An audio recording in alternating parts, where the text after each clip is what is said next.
Hari nk'igihe c'isaha 8 aho abanyagihugu begereye aho bimba inzahabu babona ikibanza kidumamwo isazi nyinshi, bagiye kuraba basanze ari ikiziga c'umuntu w'umugabo w'imyaka nka 50 kiri kumwe n'icumwana w'imyaka 12 bari mu gashamba kari ku nkengera y'inkombe y'uruzi Nyamagana nkuko amasoko yacu avyemeza.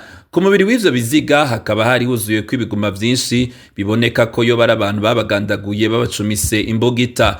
Amasoko yacu ashikiriza ko mwidondoro wabo utigeze umenyekana. Abo bimvyi b'inzahabu bakaba baciye banyaruka kubibarira abajejwe intwaro hamwe n'igipolisi. Abajejwe intwaro bafadikanije n'igipolisi bakaba baciye babatwara mu buruhukiro bw'ibitaro bikuru vya komine Cibitoke.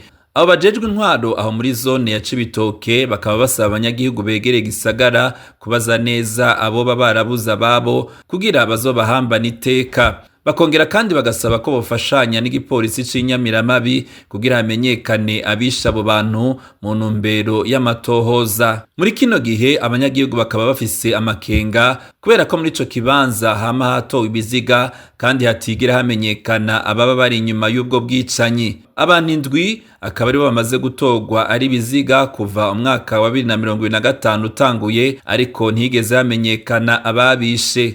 Abo banyagihugu bagasaba amatohoza yimbitse kugira abagandaguye abo banyagihugu bamenyekane.